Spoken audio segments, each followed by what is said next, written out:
All right, so now that we've done our 10 through 6, here's our 5 through 1. So my number 5 is the first fully painted animated film, Loving Vincent. Woo! God, this movie was gorgeous. Mm-hmm. And I really would have liked this movie even if it sucked. And that just speaks to the testament of the craft put into the film. But this was actually a really compelling film. It's sort of a murder mystery, sort of a retrospective of Vincent van Gogh's life. And everybody has an idea of who Vincent van Gogh is, but he is a character that is an enigma, a real person who is an enigma. And this movie kind of sets out to try to figure out who he is and the circumstances of his death.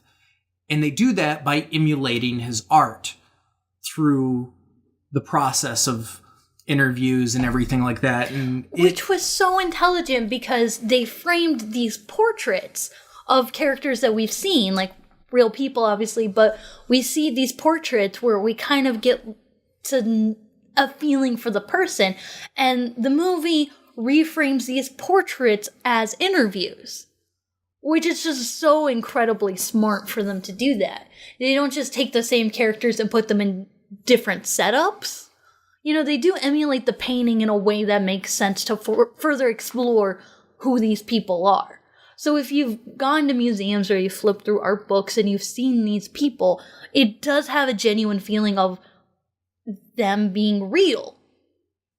Yeah, and this was a movie that, like, I feel so frustrated that most people will not get to experience the movie how it's meant to, and that is on a big screen, being able to see the actual texture of these paintings that were meticulously painted through the course of 5 years. Mm-hmm. By literally dozens and dozens of painters. Yeah. Almost 200. I mean, if you're interested in art at all, see this movie. If you're interested in Vincent van Gogh, you already know you have to see this movie if you already haven't. But also, if you like Vincent van Gogh, you're actually probably going to be a little bit surprised by the movie.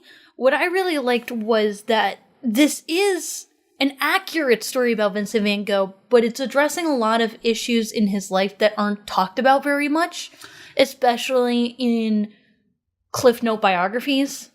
Yeah, and I could see some people getting a little frustrated watching the movie because it's not actually a Vincent van Gogh film. It's more trying to decipher him. It's very much structured the same way that Citizen Kane is structured. Mm-hmm. Here is an enigma, and we're going to explore his life through other people's accounts. And one of the really interesting things in the movie stylistically was the present day, as, you know, with the characters and the time, are all done in his impressionistic style, but there are flashbacks in the movie that are done in his, you know, hand-drawn sketch style.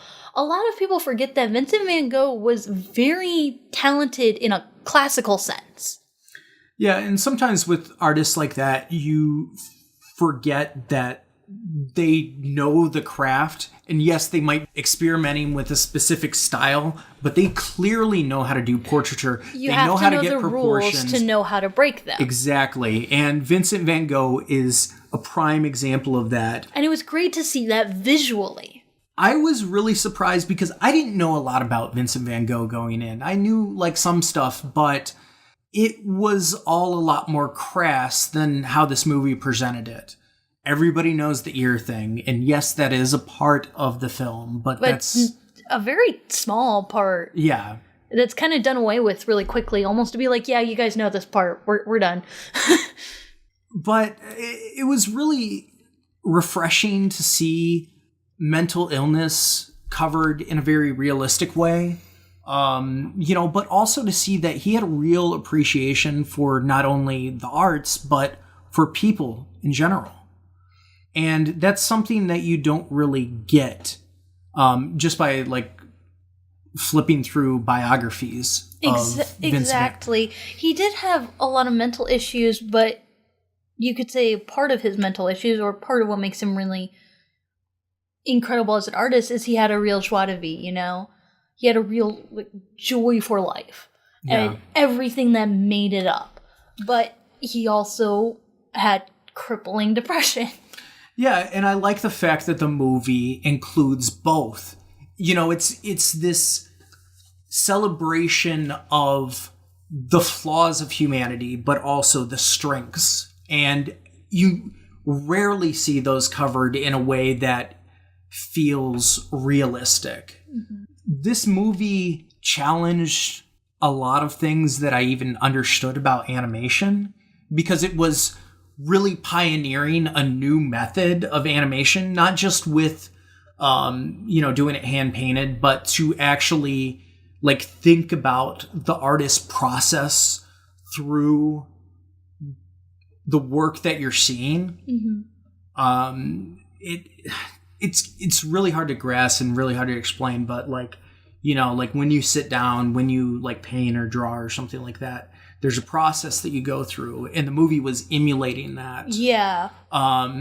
Absolutely. One of my favorite scenes is when he's at the bar and everybody's having these conversations, and he's just intensely just focusing on his work. And he appreciates everybody at the bar, but there's just this love and passion that you see in his eyes, and working on the piece. It was a very, I don't know how to say it other than just, it was a very unsad look at being an outsider for the most part. I mean, there were some parts that got into it, but a lot of it was about how he was an outsider looking in, but not in a sad boo-hoo, he's off on the sideline kind of a way, just in a way that he was always looking in. He's always looking in on things. Yeah, it was spectacular, and it just frustrates me that it got such a small release. Mm-hmm. Because this is the type of movie that I think is acceptable for pretty much all audiences. This and is also in all venues. Yeah, this is the type of movie that I expect to see playing at art museums, because it is a work of art itself, mm-hmm. but it's also reflecting on an artist in a realistic way that you don't normally see. I absolutely agree. So yeah, that's my number 5. My number 4 is Paul Thomas Anderson's latest work, and that is The Phantom Thread. Oh! Okay, we should get into this. This is my number 2 pick. Okay. But we gotta get into it now? This is already very near and very dear to my heart. Just immediately. There are some movies you're just gonna carry around with you forever. Phantom Thread is definitely one of those films. Yeah, and going into the film, I wasn't sure what to expect, because the trailers didn't really sell the movie that much, which I think is actually a strength of the trailer. But I know a lot of people listening to this is like, what? That movie where they make clothes and that. Really and I'm over here drooling the movie where they made all the clothes. Yeah. Yeah, because you work in costume making and everything like that. So I was interested in seeing it just because you're interested in seeing that. But, and I've been a fan of Paul Thomas Anderson since I saw Boogie Nights. And it's also Paul Thomas Anderson with Daniel Day-Lewis again, who did an amazing job in There Will Be Blood. Mm-hmm. And he does a really amazing job with period pieces. I kind of wish he would just stick with those, even though I love Punch Drunk Love. A lot of it is the team that he works with. Mark Bridges is the costume designer for Phantom Thread. He also did the costume design for There Will Be Blood. And it is legitimately a crying shame that didn't win an Oscar for costumes. Mark Bridges has 2 Oscars for costuming, but not for There Will Be Blood. And I'm like, what? I'm pretty sure he has it in the back for this one. He also did Boogie Nights, I believe. Okay, cool. I think so off the top of my head. I think he also did the costumes for Boogie Nights, which were also really good, but clearly not to this caliber. Right. So I like the fact that this movie, like I, Tonya, covers relationships and this idea of toxic relationships.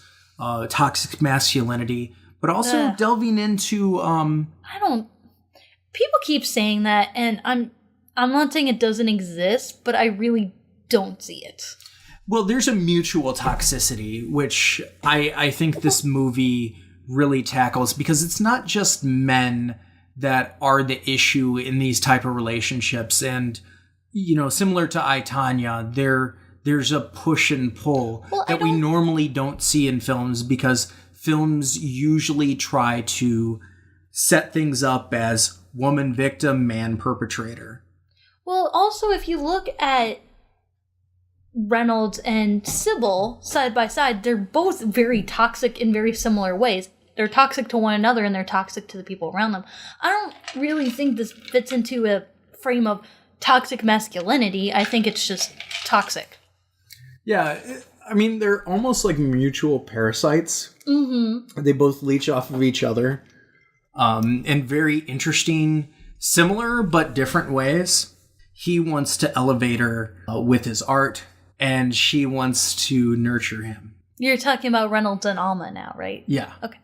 It's a fascinating dynamic, and quite frankly, I don't want to give too much away about this film, because I feel that the people that haven't seen it really need to see it. Yeah, I mean, I definitely don't want to get into anything that spoils it necessarily, but what I was most afraid of going into the movie was, obviously, the art is incredible, and sometimes there are movies where the art is great and the movie is a showpiece for the art, and everything else is kind of left on the wayside.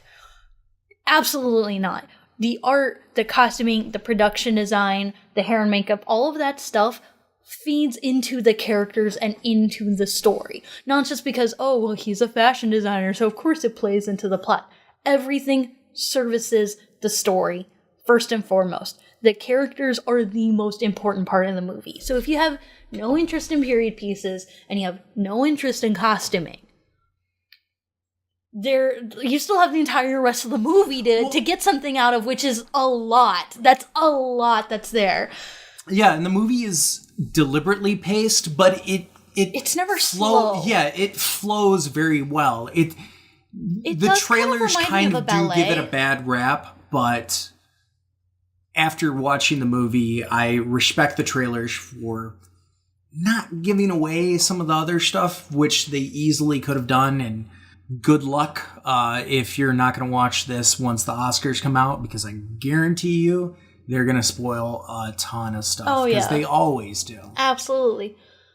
The pacing for this movie really reminded me more of a ballet than anything else, where it's the sort of surreal, dreamlike quality, but everything's moving along. You have a lot of time to really appreciate the emotion of a scene, but it never feels too short or too long. Everything's moving all the time. Yes, the costuming is clearly incredible, but there were so many really adorable things that I loved in the movie. Like, one of the things that from the trailer is Alma's originally a waitress, and she has like this white dress red dress with like a very short V-neck and an apron, and she's got pockets. And every turning point for her character, she wears a version of the red dress. And the first one that she wears, which is also in the trailer, is a dress that Reynolds made for her. That's a variation of this red dress. And it's so beautiful because it's a similar neckline, it's the same color, but it's got, it's more tailored to her, it fits her better, it's got this beautiful white lace on the front that emulates her apron, it has the pockets because that actually was a part of when they first met. And there's so much love and attention, not just that he's giving the garment, but that he's giving to her by making this garment for her. And it's never talked about. They never have a scene where they have to sit down and he has to explain, like, well, I designed it this way because when we first met, she did this thing and she wore this color. No, it's just, if you don't see it, it doesn't really make a difference. But if you see it, it makes all the difference. Well, that's one of the things that I really like about Paul Thomas Anderson is he trusts the viewer, which is something that I get really frustrated with a lot of modern films is you can watch a lot of movies and be like kind of halfway in the room just like listening to stuff going on. Not with Paul Thomas Anderson. You're going to miss so much, every minute that passes. Absolutely. And I really don't want to talk too much more about the plot because it's everything. But one thing I do adore about this movie is the end message. The sort of thesis of the film where in order to be happy in a relationship, you have to be honest about your dysfunctionality. I love that is the moral, but I also love how they play it.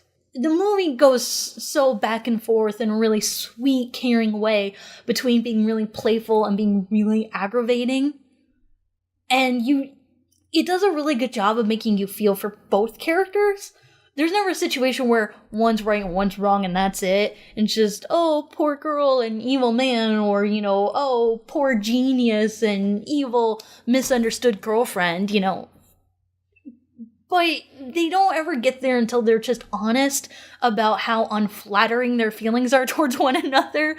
And that's where things really take it to the next step. Oh, I love that so much. I just adore that so much.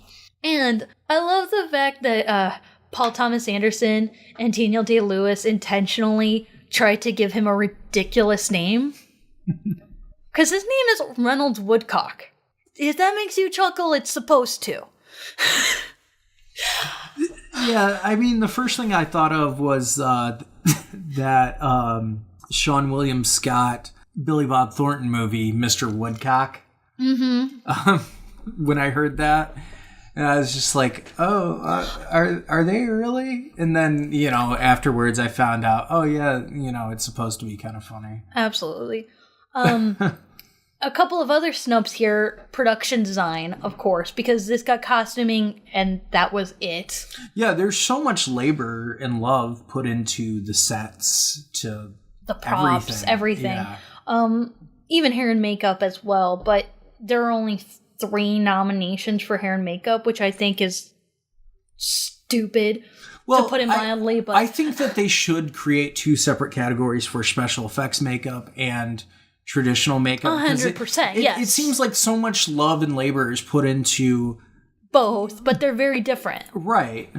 The other big snub was, I'm going to butcher it, I'm sorry, Vicky Creeps? Yeah. This isn't her breakout role by any means. She's actually done quite a bit of work. She didn't initially audition, from my understanding. Paul Thomas Anderson saw her and asked her to come in and audition. I mean, she did audition, but she didn't see a casting call and come in, and he had no idea who she was. He did specifically want to see how she would work with this role, but she is a vision. She's incredible. I've never seen somebody smile the way that she does. Yeah, PTA really put it well, where he's like, she makes 100 faces looking from left to right. It's incredible. She looks played down and she looks naturally gorgeous at the same time. She looks angry and she looks tender at the same time. But she was just a powerhouse of an actress in this film. And make no mistake, she's the protagonist. This is a film about her, not about Reynolds. It's really interesting. One of the other really great things I do love about it is this film understands the female gaze really well. Almost distressingly well for me. I was beat red for a lot of this movie, I'm pretty sure, because he understands that one of the most attractive things in the world is seeing somebody that you like focus on something. Watching somebody you care for or that you think is hot, really, really work on something is unbelievably sexy. And the film just oozes with that all over for both characters. There's so many really interesting things with their dynamics, especially when it comes to their passions for one another. There is this whole thing of well, how do you love somebody who's passionate about something? Well, they actually share that passion together, so that part's not that hard. But what do you do when one person's passionate about one thing and the other one isn't? Because there's a whole thing where Alma actually really loves cooking, and it's something she can't explore very much because she's usually working on clothing. And they also have grammatically different tastes in food. That sounds really trivial, but it comes to a head in a very serious way. And I love that because that's how it is in relationships. Really trivial things will come to a head in a very serious way. And the film never takes itself too seriously or too whimsically. It's just always right there where you totally believe in both of them and their relationship with each other. Yeah. It's a fantastic film. All right, so my number 3 is 3 Billboards Outside of Ebbing, Missouri. I see what you did there. Didn't do it on purpose, actually, but I'm a huge Martin McDonagh fan. In Bruges is one of my all-time favorite movies, and this is definitely close to the quality of In Bruges. Doesn't quite beat it for me, but is very close. I agree. There's just a way that Martin McDonagh has with dialogue and with character that I don't see a lot of people tackling, partly because he has the ability to see the humanity in everybody, no matter what their walk of life is, no matter how awful or how good they are. He explores the real complex nature of people, of never quite being one way or another, because so many movies tend to make characters that have some flaws, but, you know, people are mostly on good and mostly on bad, and that's not his interest. He likes making majorly flawed characters, you know, people that you think are amazing people at one part and then do something horrendous later. And that's one of the things that I loved about Frances McDormand's character in the film, Mildred. God, Frances McDormand was a fucking powerhouse in this movie. Absolutely everything she touched. The fact that she plays this mother with this conviction, you know, and she wants to put these billboards up because her daughter was murdered and everything, and you're like feeling for her. And then as things reveal, you're like, wow, she's really kind of an asshole. But you're still rooting for her. You know, the same thing with Sam Rockwell. I mean, Sam Rockwell in any other movie would have been the one-dimensional bad guy. And I love the fact that Martin McDonagh doesn't allow the movie to do that. And I think Sam Rockwell is probably the most fascinating character, even though I think Marge, even though I think, even though I think Frances McDormand as Mildred gives the most compelling performance, I think that there's something to say about Sam Rockwell's performance just because of, you normally see these people and there's no redemptive arc for them. And I love the fact that there's punishment for good people and redemption for bad people in this movie. That's something that exists in our world, but people are too afraid to talk about it, which I actually feel is one of the strengths of the film, but also one of the reasons why I don't think it's going to win Best Picture this year, because of its complex, not safe narrative. I don't know. That's why I was convinced Sam Rockwell was not going to be nominated. Was because those kinds of people are almost never nominated unless it's literally something like Schindler's List. And then they don't win. Well, no, of course, I'm still not convinced he's going to win by any means. Yeah. But I was stunned that he was, because you could have easily gone with the safer choice that would have still been, you know, totally deserving with Woody Harrelson. He was standing as well. No, I know, but Woody Harrelson is standing right there. You know, you could easily have just focused on him and not Sam Rockwell. And Sam Rockwell did win a Golden Globe for his performance, which also stunned me. I was like, wait, really? You're gonna allow, like, a character like that to, like, really? That's awesome. I adore this film because it has this thesis statement of, how do you do right when you're not a right person? What really is the right thing to do when you're not good, but also when you don't really believe in good?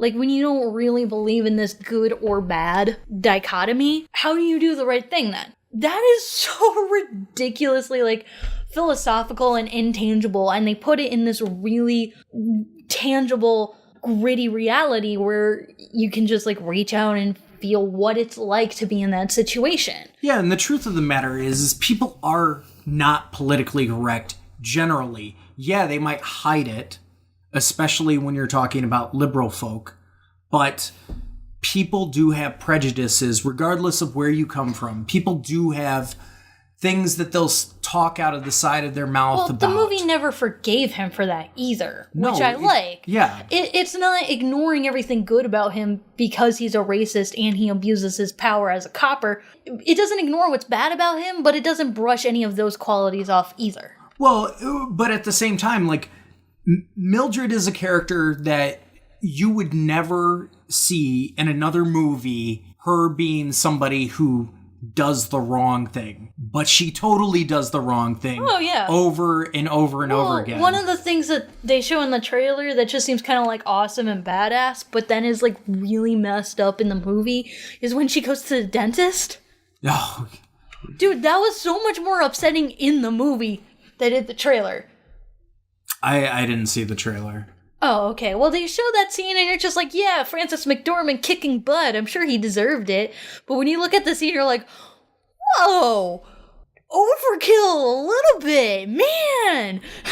But it's awesome. It's really great that they just went balls out like that. I also love, one of the things in the trailer is you only see 2 of the billboards. You don't see the first one. And I really like that they saved that gut punch for the film. Which is why I'm not going to say it now. And in case you didn't watch it, if you didn't watch it, what are you doing? Yeah. But just in case, I'm not going to say it, but they don't leave that alone, which is good. I appreciate that. And I really like the ending because it does fit into that whole, like, are they doing the right thing? They might be doing the wrong thing for the right reason, but is that the right thing? I don't think the movie is really concerned about what's right or wrong. I think it was concerned about asking it. I don't think it made a conclusion. Yeah. The ending is very up in the air. But I like that. I like that they're just like, I don't know. But does that affect what I'm gonna do anyways? It's really interesting. And Martin McDonagh has a real gift for sort of buddy cop kind of dynamics.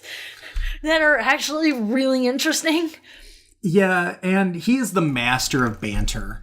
Mm-hmm. I can't think of another director except maybe Shane Black that has the type of banter that Martin McDonagh covers. And, like, quite frankly, I would say if you compare the two, I think Martin McDonagh outshines Shane Black, even though I love Shane Black.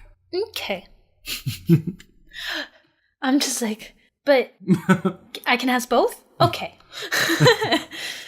So yeah, this movie really resonated with me. It really challenged me, and that's how I like my films. I don't like simple stories, and I appreciate that it won the Golden Globes for drama. I'm pretty sure it's not going to win the Oscar because it's a little too edgy, especially for the type of stuff. A lot of the picks are really edgy this year. The only one that really, well, the only 2 that really aren't edgy are The Post and Darkest Hour. Lady Bird's pretty safe. Lady Bird is really safe, that's true. So that's 3 out of 9. But that still means most of them are pretty out there and weird. Yeah. Speaking of out there and weird, my number 2 is a pitch that I swear 5 years ago people would turn down. And nowadays, you just give it no money. And that is Guillermo del Toro's The Shape of Water. You didn't say that right. You mispronounced Guillermo del Toro's cinematic masterpiece, The Shape of Water. It truly is a cinematic masterpiece. And one thing that I was really scared about going in is I've not liked his English language films as much as his Spanish language films. Mm-hmm. I've been a little bit biased, but like when you see Pan's Labyrinth, it's not biased. It's just a fact about the quality of his films. His English speaking films are usually very good, but they're not the excellent caliber of his Spanish language films until now. Yeah, and surprisingly enough, this is not only one of my favorite films of the year, this is hands down my favorite Guillermo del Toro film. Even more so than Pan's Labyrinth and The Devil's Backbone. Wow. And I like it a lot more than Pan's Labyrinth, honestly. And I think a lot of it has to do with the fact that Guillermo del Toro is so confident as a filmmaker that he can have two major characters that don't speak a word. Well, he can also get away with a movie about a woman who fucks a fish and actually have it do well. That was one thing I knew about the film before going in. No, it's really funny because I actually talked to a lot of people who have, I don't mean this as a criticism, but they do have very safe taste in film, and they're all on board with it. Yeah. They watch the movie and they come out and they're like, that was beautiful. I love their relationship. And where the woman fucks a fish. Even when we did our review, I was kind of like, well, I don't think like mainstream audiences are going to buy this, because we did watch it really early, so we didn't know what the reactions to it were. And that being said, I'm really glad that people can see that love is more complicated than what species you happen to be. I don't want to get into metaphorically. Okay, yeah. Metaphorically. But that being said, it's such a master class in cinematography. It's a master class in production design. Good God, I hope it wins production design. One of the things I loved about the cinematography is they specifically wanted the movie to feel like a musical, like an old-time 1950s musical. Or 1940s, 1950s, 1930s, 40s, 50s. So they specifically designed every shot to have the camera never be stationary at any given point. And that blew my mind when I realized that, because it's definitely true. But I always notice in movies when they do that, because it drives me insane. I hate that so much in movies, and in this movie it just worked. I think a lot of it has to do with the score. The score is so good. This movie balances so many aspects together in perfect harmony. On no budget. Yeah, this movie was made for $19 million. $19.5 million, which is nothing. Guillermo del Toro said this really needed to be like a $70, $80 million movie. and he made it for less than 20. How?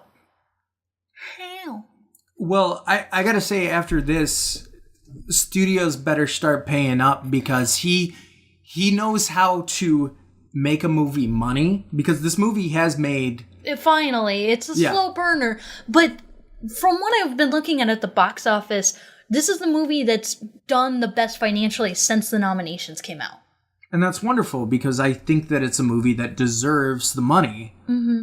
They have been making a profit for a few weeks now. I will say that there's a little bit of a personal bias, because I love monster movies.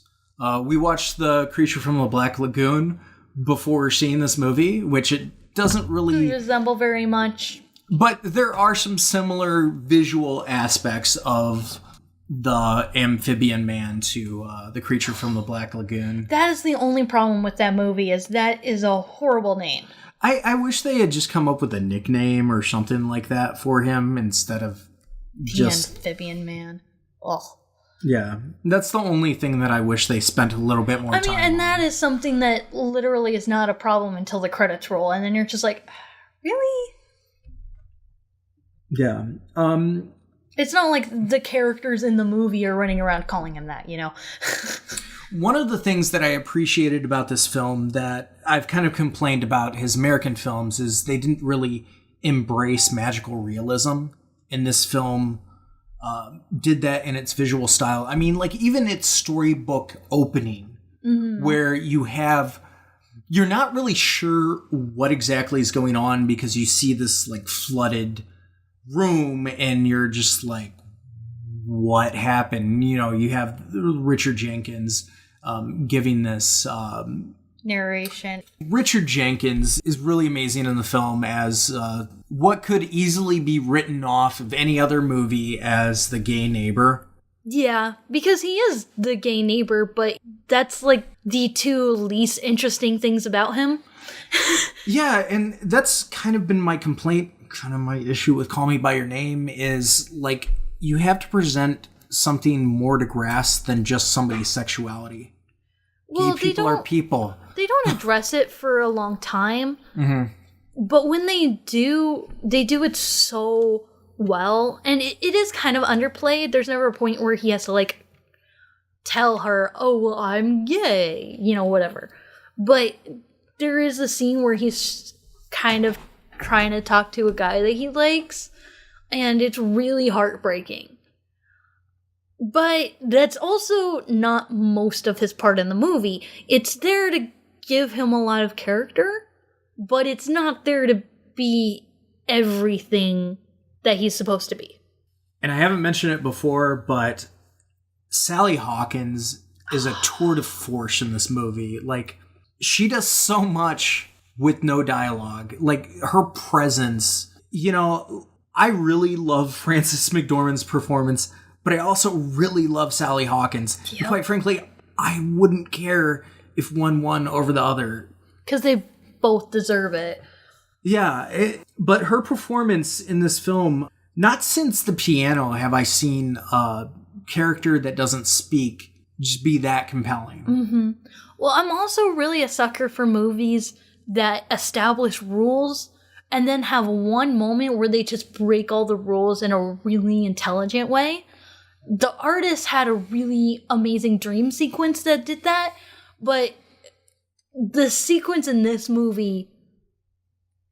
I'm so glad that they didn't ruin it in the trailers. Yeah, that's why I don't want to talk about it, is because, like, if you haven't seen it, I don't want to say, but you'll know it when you see it.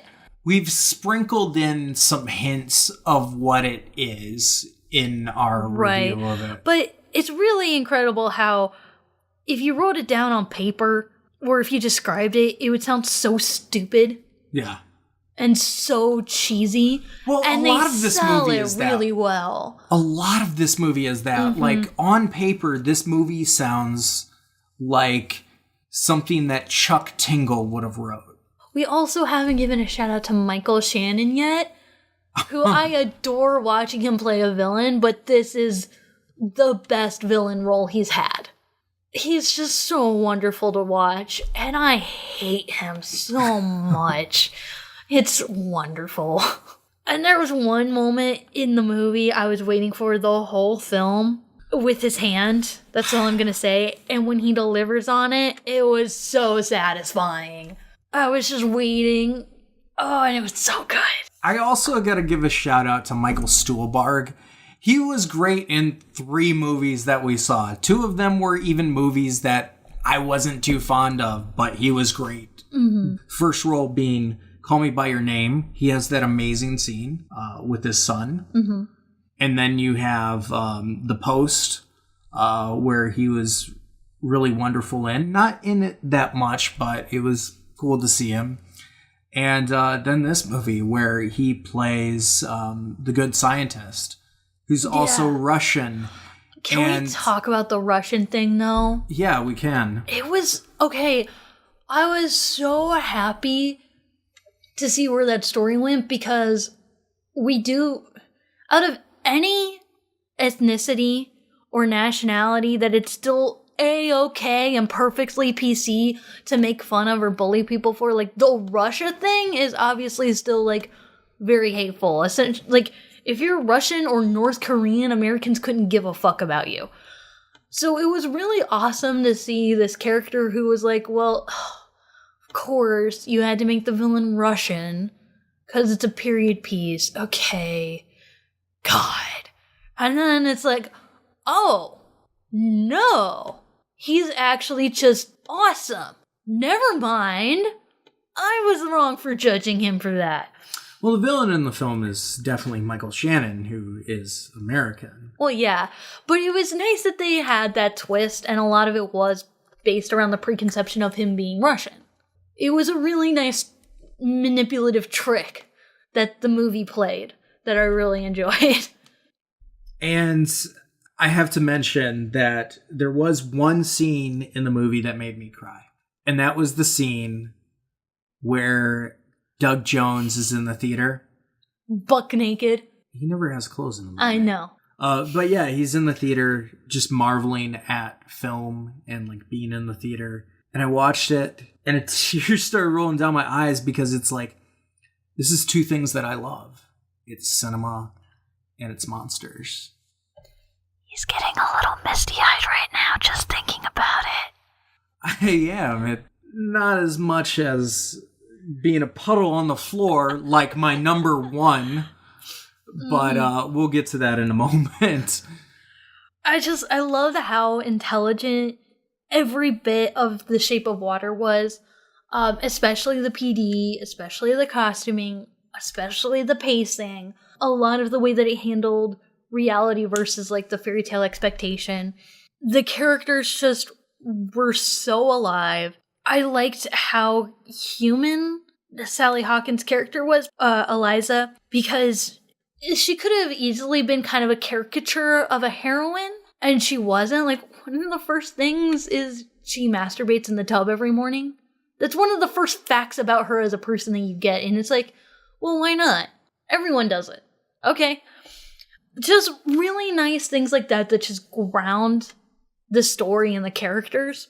But I also just love how Guillermo del Toro can always wrap things up in an ending that can be read as either happy or sad, depending on whether or not you can handle the sad ending or whether or not you're too cynical for the happy ending. There's always that one. So when people are like, well, I don't want to see if it's sad. Well, you can be like, well, it's not sad. Kinda. I don't buy the happy ending. I usually don't with his movies. In this one, I really don't. But I love it so much the way it's framed. And also, this movie reminded me a lot of The Hazards of Love, and that made me happy. All right, now that we've covered my 5 through 2, I'm going to give you some honorable mentions of mine. First up, we have Split. M. Night Shyamalan made a comeback. I was really shocked. I was not expecting to actually say that I liked an M. Night Shyamalan film, and he totally came back. I was a fan of Unbreakable when it came out, and I did not know that this was related in any way to Unbreakable for a period of time. Unfortunately, it got spoiled to me before I saw the movie, but it was still a pleasant surprise to actually like the movie. The biggest twist of the movie was that it was decent, especially since M. Night Shyamalan has not made a decent film since, in my opinion, The Village. See, my opinion is it's decent. Exactly like you say. Decent. Meh. I enjoyed it a lot. Okay. And I'm looking forward your honorable mention. I'm looking forward to the next movie, which is Mr. Glass, so I'm excited. Next up, we have Lego Batman. This was such a fun movie, and there's so much in every frame. The jokes are a mile a minute, sometimes a mile a second. It's pretty crazy, and it's a lot of fun, and addresses something that I've been arguing with people for the longest time, and that's the Joker's gay for Batman. Another honorable mention for me is Colossal. I like kaiju movies, and this was kind of a fun experimental take on that. Guardians of the Galaxy Volume 2 was great. The Big Sick was a surprising movie because, like, for the first 30 minutes, I wasn't really digging it, and then it, like, really sucked me in. Holly Hunter and Ray Romano were great, and Kumail Nanjiani was really fantastic in this film, and, you know, this was a co-written piece that was autobiographical, which you don't see a lot, you know, especially with movies that come out in mainstream cinema. So it's nice to see a new perspective. He's a Pakistani man, you know, talking about issues and stuff like that. So really fantastic movie. Spider-Man Homecoming was really fun. Girls Trip was hilarious. Atomic Blonde was a lot of fun. Great action. The Death and Life of Marsha P. Johnson was a great documentary that more people should see, especially since it covers an issue that we don't talk about a lot of times, which is the struggles of trans people and trans activists. Killing of a Sacred Deer was really good. Not as good as The Lobster or Dogtooth, but I still enjoyed it a lot. Thor Ragnarok was a lot of fun. Lady Bird just missed my list. It was a lot of fun, but it just barely missed it. And Coco was also a great Pixar movie. It didn't make my list just because I kind of feel that I've seen similar things. And lastly, Gerald's Game, which was another Netflix Stephen King venture. And out of all the Stephen King adaptations that I saw this year, this one was my favorite. All right, now for my number one. My number one, I was not expecting to be my number one in the middle of the year, and that's War for the Planet of the Apes. Now, that being said, each one of the Planet of the Apes films has made my top 10, but never on number one. Until now. It made mine top 5 as well. This movie wrecked me.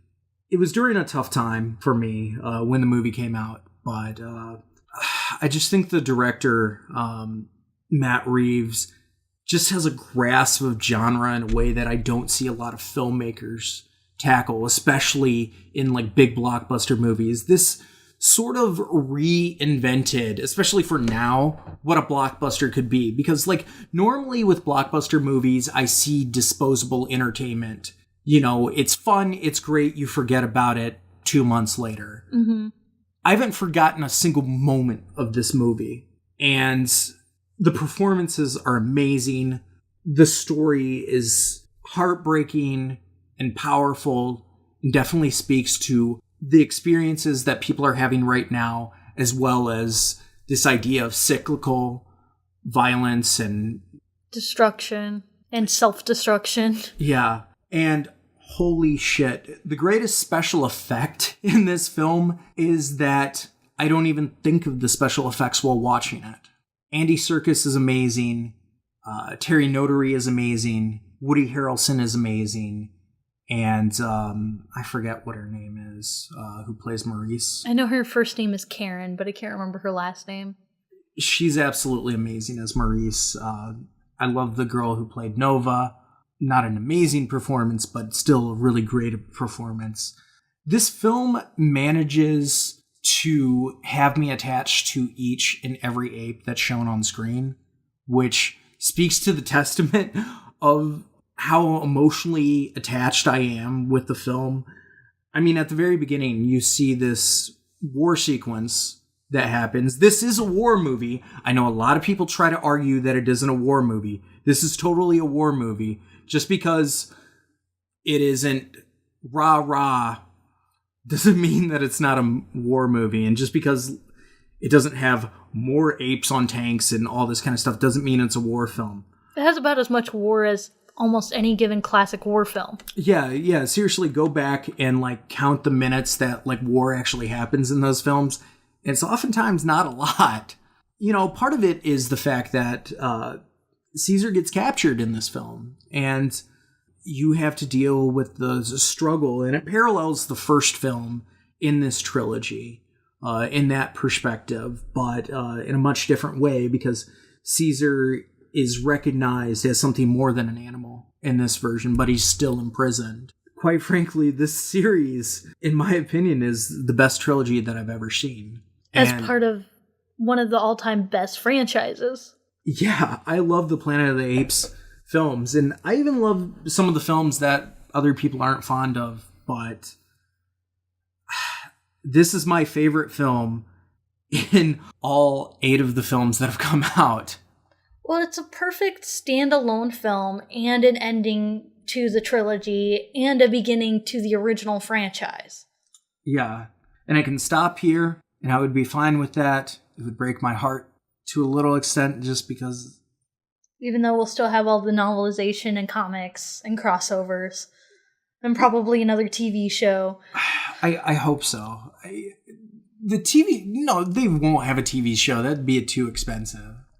They might have another TV show. Because you can do it as a miniseries now and spend 3 years working on it to make 6 episodes. You can do that nowadays. I highly doubt that. That would be awesome, but that seems like it would cost way too much money. It's plausible. It could happen. But yeah, I wasn't expecting something that is essentially a pure genre film to make it this high on my list. But it manages to challenge you in ways that I don't see a lot of mainstream films challenge you. This movie never glorifies war, which is really impressive, because most movies tackling the same concept would just turn the conflict into just a bunch of explosions, and then Isn't it awesome to see evil man get his ass handed to him? Yeah, and, I really don't want to give it away, but, like, there are certain expectations that you have with the villain that don't deliver in the way that you would expect, and I think that was a really smart choice. Woody Harrelson also just really, I think, transformed that role. The biggest problem with the Planet of the Apes trilogy is the human characters have never had actors who were really up to the challenge. Clearly, everyone doing motion capture work and doing work as apes were up to it and putting in a lot of hard work, but James Franco and Jason Clarke just don't deliver. And that's part of why Dawn was a little harder, is because there were more major characters that just were not giving the right performance. And then finally with this film, Woody Harrelson is just in it, and he's giving as much as everyone else. He is 100% there and dedicated and just in the moment and just completely massacring this character in front of you. Yeah, this movie has the audacity to put the hero through that much strife. And the villain. And make it really awful. And I know some people have complaints about the fact that, like, oh, this movie is too depressing. Get over boo-hoo. it. Like, here, the thing is like... It's called War for the Planet of the Apes. I mean... Yeah, and getting on to the whole war complaint and people talking about, like, oh, it isn't a war film and all that kind of stuff. Like, seriously, go and watch The Deer Hunter and try to argue with me that that isn't a war movie. Oh, well, that took place during a real war. So, like, the fact that this takes place during a war and it's not necessarily centered around all the battles somehow makes it not a war movie. Even though this movie is emulating essentially all the major American wars.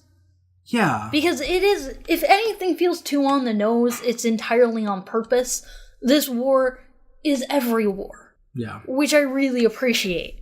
But you have to be on the nose a little bit to actually make that work. Yeah, and, this movie was borrowing from religious imagery, specifically Jesus and Moses, which, yes, is on the nose. And I know, especially with another film that we're going to mention a little bit later, we are starting to see a lot of audiences be really aggressively repulsed by, resistant to anything that has religious imagery. Regardless of how earned and or potentially satirical it is. Right. And I think this movie earns it. I think it does too. So that's my number one. Shock. Okay. So on that note, my number 5 is Mother. I don't know how else to pronounce that with the lowercase m and the exclamation point at the end. Seems like everybody has to do that at least one point. Well, it seems like it should start in a whisper and just get gradually louder by the end. That's kind of because that's how the movie is. Yeah, exactly. Yeah. It kind of emulates the feeling of the movie. There is a lot of talk. Oh, it's pretentious. Yes, and pretentious isn't inherently a bad thing. Oh, well, it's talking about religion. Yeah, that's kind of Darren Aronofsky's bag. He has been very aggressively interested in religion, and not in a necessarily, like, paint it all in nice colors, but exploring, what works in religion and what doesn't. That's kind of been in every single one of his movies, except for maybe Black Swan. I mean... Yeah, he's been doing this since Pi. Yeah, his first film. He definitely did it in The Wrestler, And Noah was not just a straight up adaptation. A lot of it was about A, how fucked up that story is, and B, really exploring doubt in faith. That was the premise of the movie. It wasn't just, your sort of VeggieTales action film. And the same with this movie. It is sort of a modern interpretation of the Old Testament, which is really interesting. But the Old Testament is really weird and bizarre and fucked up, and so is this movie. And yeah, there are parts where it gets extremely literal to explain how fucked up and weird some ideas in the Bible are. I don't really have a problem with that. A lot of people think that it's too obvious, and I have to disagree because Mother is a movie that's about a million different things at the same time. And a lot of people pick out one and they're like, oh, it's so obvious that it's about this. Yeah, it is. And it's about 4 other things at the same time. And the fact that the movie can perfectly balance and overlap these dramatically different story ideas in a way that is surreally cohesive, I suppose. Kind of in the same way that Dalai Lama paintings are very well done. Is it about environmentalism? Yes, of course it is. Is it about religion? Yes, of course it is. Is it about toxic masculinity? Yes, it is. Is it about relationships? Yes, it is. Is this about loving a creator and the relationship between a creator and their muse? Yes, it is. Is this about being in the limelight? Yes, it is. It's about all of those things. That's what makes it really fascinating, is it's about all of those things at the same time. That's incredible. And I get really frustrated because a lot of people rejected this movie because they're like, oh, I get that it's about these things, therefore I got the movie. And it's like, well... But what is it saying about those things? Yeah. And what is your interpretation of these things? Right. And the movie challenges you to think about those things. And a lot of people just want to challenge like what it's about. And clearly we know what it's about. The movie is trying maybe a little bit too hard to put the mirror to society, as it were, and to try to get everybody to walk away with a different interpretation, which I generally like. I think the movie tries to do that a little too hard to be genuine, but if that's like one of the worst things about your movie, you're doing really damn well. Well, actually, what I think the worst thing about the movie is what Darren Aronofsky and Jennifer Lawrence said. That's not the movie, though, but right. yes, the way that they handled their PR work after the movie came out was dreadful, absolutely, but I don't feel like that ruins the movie. It's also the best performance Jennifer Lawrence has ever given, and she put herself into that movie. There were a lot of points in the movie where I was like, oh, that's literally about you. I remember that. And it really blows my mind that she was able to put so much of herself into the film like that. I know this is cheesy to make fun of this all the time, but it is a very courageous performance. She is playing herself a lot in the film. And I think that works really well. I can't actually picture someone else starring in this movie. And I'm actually happy with that. I'm not a fan of Jennifer Lawrence. Like, pretty much nothing she's done has ever truly impressed me until this. Where I think she just owns the film. It's just her movie now. And I really, really like it. One of the other problems is Kristen Wiig was really badly placed in the movie. That literally could have been anybody and not her, and it probably would have been better. But I love that the movie goes from micro to macro, and it touches on so many really primal instincts that people have and like really personal problems. I can see people seeing themselves in this movie all over the place. And it talks so much about what it's like to be human, what it's like to have mental problems and what it's like to relate to other people, and how do you love somebody, and how do you demand to be loved in return, and how do you actually work with another like entire human being who's going through all that at the same time as you. But as the movie evolves, it becomes about much bigger problems, and it does kind of tackle every issue across every walk of life all over the world, across, religion and gender and age and everything. And I love the way that the movie just keeps unfolding and unfolding and unfolding and unfolding.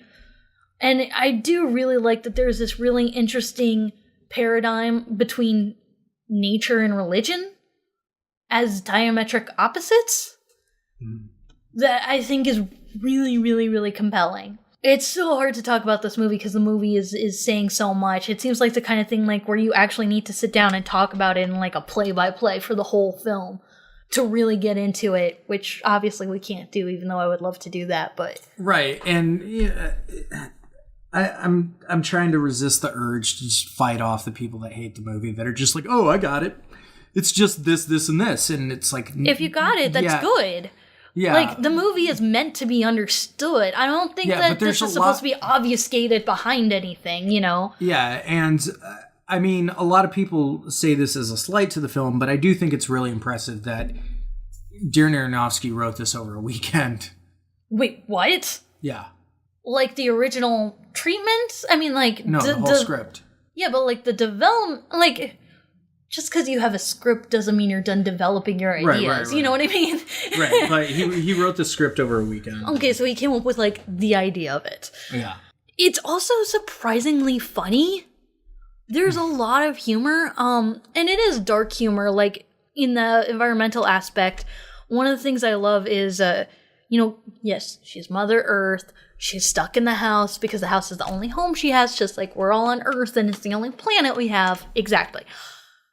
And there's this really funny parallel where she's building the house and these people keep sitting on the sink and she keeps yelling at them about how the sink is embraced and they need to get off.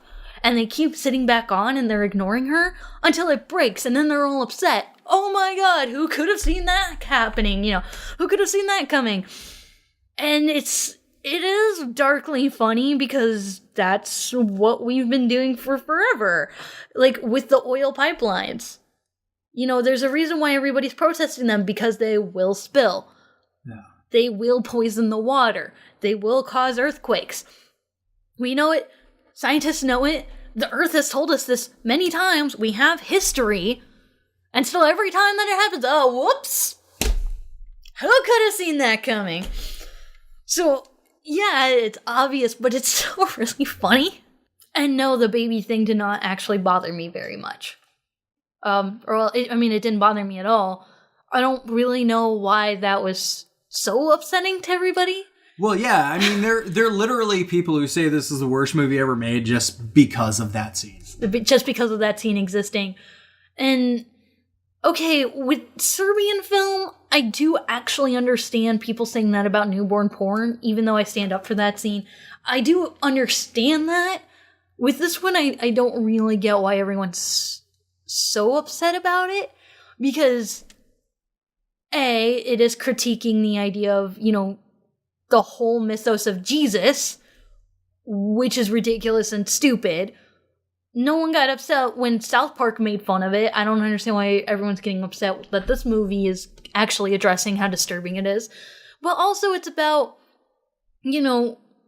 a creative person or a human being or the Mother Earth, whichever interpretation you want, spending all this time and effort and labor and trying so hard to create something to have everyone around it who's invading it just pull it apart, and then she's left with nothing. Like, that's an emotionally devastating scene, and I feel like the emotional weight was exactly where it needed to be. Yeah. It's not like the movie was trying to make it funny or flippant.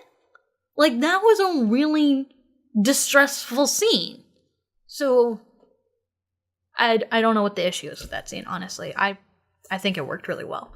I think the thing that kind of surprises me is the fact that people are upset that they were shocked by a horror film.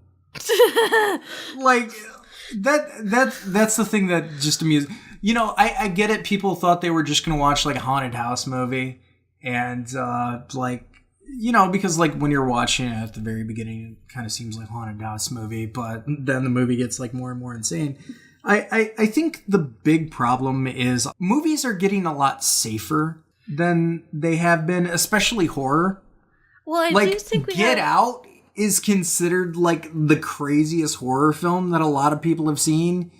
Stuff like It Follows, and like here's one testament that I've heard a lot of people say that like just speaks to how many people don't like horror is when people tell me, I don't like horror, but this movie is good. And then it's like, yeah, I probably won't like that movie because I like horror. Yeah. I feel like we have a really bizarre phenomenon in America specifically where audiences don't want to be scared or disturbed. Most people try to watch horror movies to laugh at how dumb it is. And that's kind of like the mainstream American horror genre. Either that or they like to cheer on people that get killed. But that's in that same vein, and I don't actually understand that. I blame slashers for a lot of it. I mean, like, I don't think there's anything wrong with that. That's just not horror. And I don't understand why people are so upset about the idea of actually being scared by something or actually being disturbed by a horror movie in the horror genre. I think a lot of it extends to, the type of people who like going on roller coasters and the type of people that like going on the carousel. Yeah, exactly. And it seems like most audiences seem to want to be on the carousel. Maybe do a roller coaster that goes on a couple hills, but doesn't go upside down or anything crazy. I feel like you're specifically trying to make fun of me right now. Maybe. So my number 4, as we've already talked about, was War for the Planet of the Apes. My number 3 is, again, a cruelly underrated, underwatched film that came out this year. The good movie about Wonder Woman, Professor Marsden and the Wonder Women. Yes, I do like this movie because it's about the original Wonder Woman comics, which I like. That huge pile of biases put aside for a moment. Well, it's also directed and written by somebody who did a movie called Debs that I really enjoyed as a kid. That piece of bias put aside for a moment too. It's just, at its core, the characters are so good in this movie. It is an electrifying film, but I think it was a smart decision to take the threesome elements of Charles Moulton's life and really focus on that, because that is one of the only things that is still really taboo. Because Professor Marsden and the Wonder Woman is mostly talking about the things. It's looking at the original comics from a modern perspective, and it's looking at all the different elements that we now read the comics and we're like, oh, shocking! That's not feminist! That's not progressive! And using, the sort of biopic version of his life to sort of talk about how, yeah, actually it is ridiculously radical and progressive and feminist. And by focusing on the three-way marriage thing, that's still, like, the biggest taboo. Bondage, we literally laugh at that nowadays with 50 Shades of Grey. It's not that big a deal. Spanking, not that big a deal. The skimpy costumes, well, we have slut walks. Like, those are all actually pretty, they're pretty much accepted. But the threesome thing is too much. Yeah, we've gotten to a point where we're starting to accept queer identity. We're starting to accept trans identity in a mainstream level. Which is fantastic. We're even starting to accept things a little bit more experimental, like The Shape of Water. But based on the reception of this movie, I think that some people are like, not my Wonder Woman movie. Right. Well, it's also because nobody heard about it. Yeah. Which is really sad. But what makes the movie work is that this isn't about, a guy and his 2 girlfriends. This is a really compelling film that's just brimming over with chemistry of all 3 of them being in a relationship. All 3 of them. They all love each other. They're all a family together. They all raise their kids together. And they all have ridiculously hot, kinky sex together. all three of them.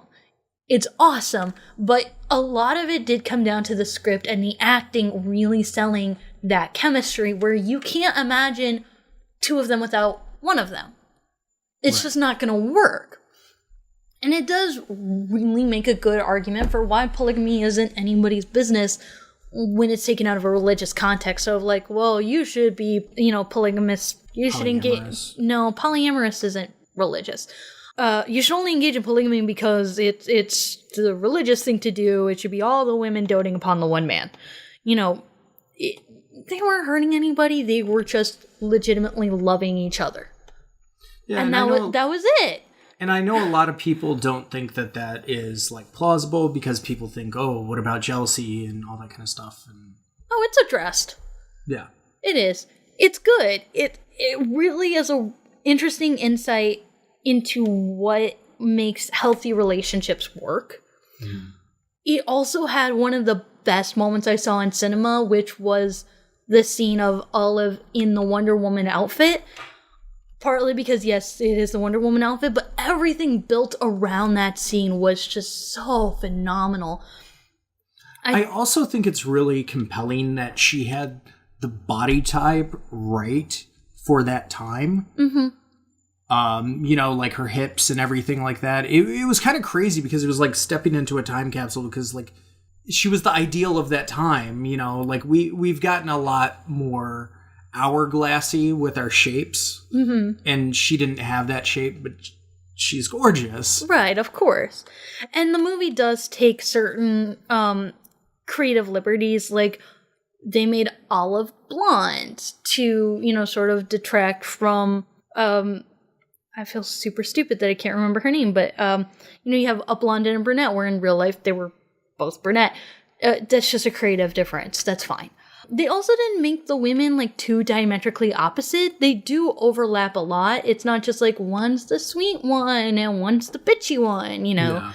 The three of them overlap a lot. But it is interesting that the movie is trying to talk about, the way that the comics use bondage and costuming to really be expressive and to be freeing. And that was one element where I kind of wish the movie had gone further. Mm-hmm. Because there are really interesting interviews with Charles Moulton where he talks about how it kind of doesn't make sense if you haven't read the comics, but he's talking about how even back then, all these parents are upset about their kids looking at violence in comics. They don't want their kids to think that violence is cool. So I would substitute graphic violence with bondage because bondage isn't embarrassing to anybody. Nobody gets seriously hurt. It's a safe way to create some drama. But when you read the comics, absolutely, because every time Wonder Woman is tied up or is in bondage of some kind, except for one time where it was done specifically to a purpose, she's always in control of the situation because she's strong enough to break out of it. It's always, I'm going to let them capture me and tie me up so they take me to their camp, then I'll bust free and, I can complete my mission that way. She's always the one in charge. There's never really a thing of people taking advantage of her, necessarily. Except for the one time where that was specifically the purpose to address that. That was really interesting.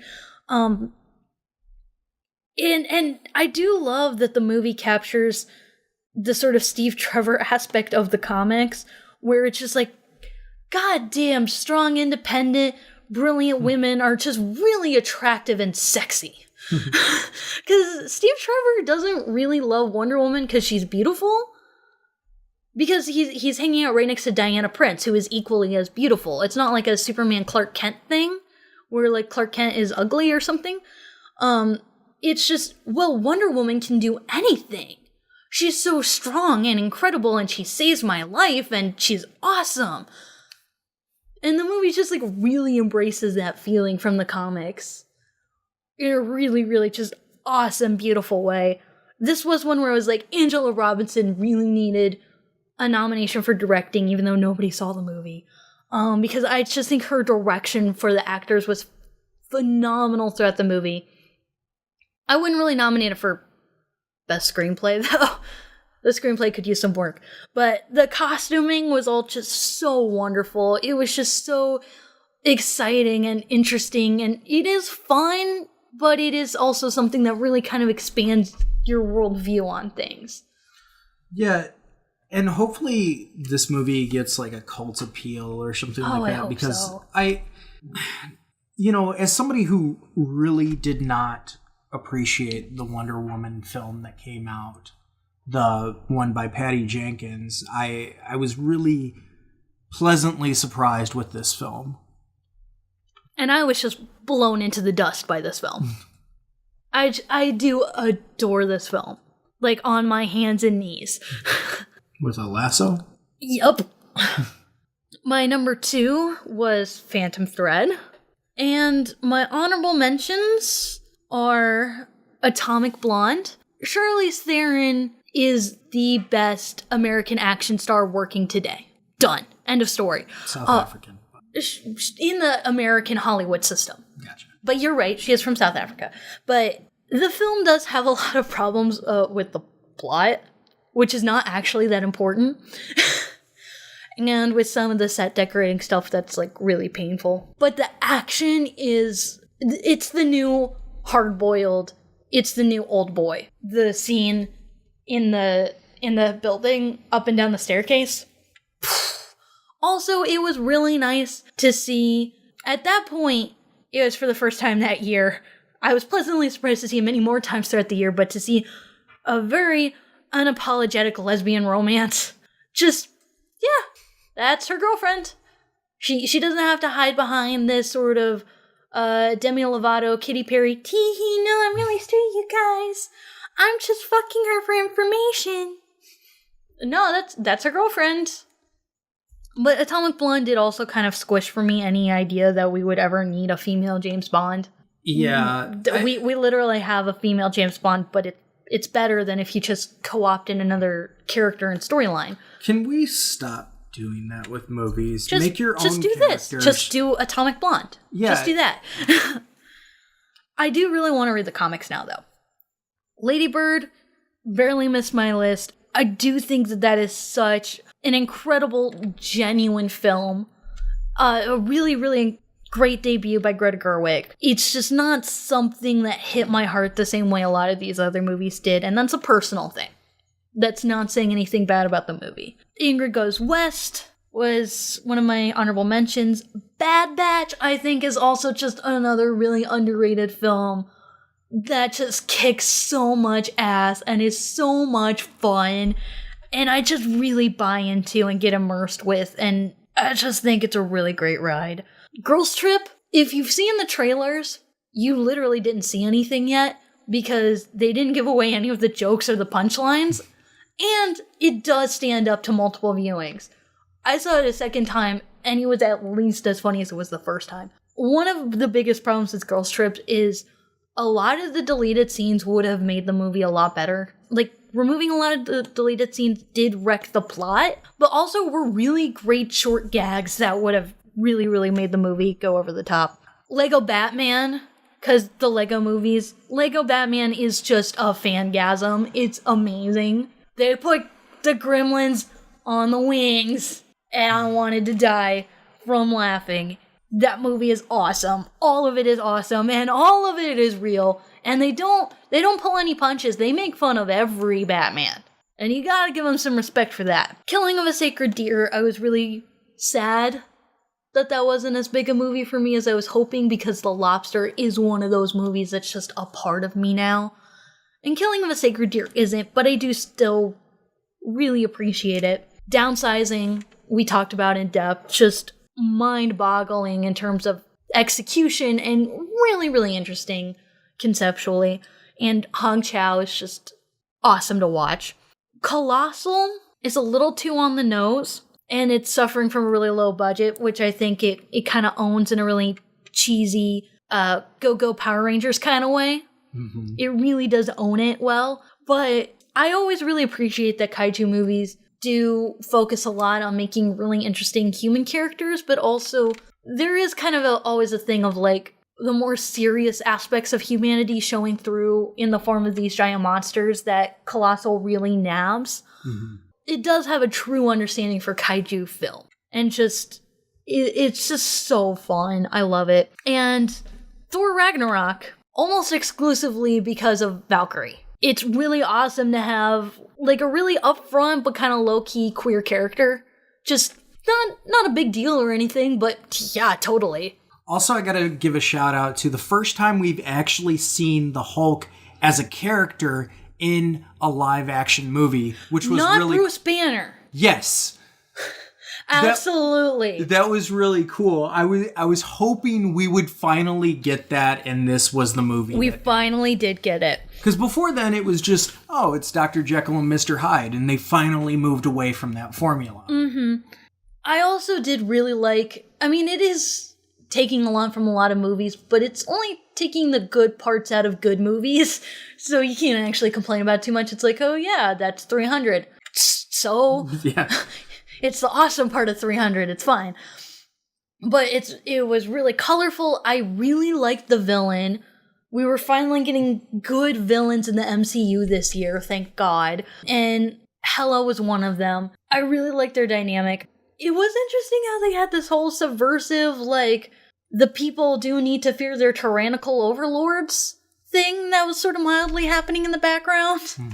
Really, really dug the shit out of it. And, Spider-Man Homecoming, I thought, was just breaking the mold of what MCU films could do in a lot of ways. Show superheroes with vulnerability who are terrified of what they're doing, really incorporating a lot of accurate humor, not just kiddie humor. Putting Childish Gambino in your movie never hurts.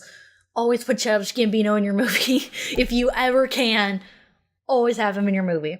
And my number one film was the French horrible, adorable cannibal film, Raw, also known as Grave, also known as the ridiculously ungoogleable movie.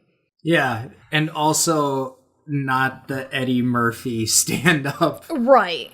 The difficulties in the title aside, I just loved everything that this was. It was really unique, it was really charming, it was really disgusting to look at. It was really challenging.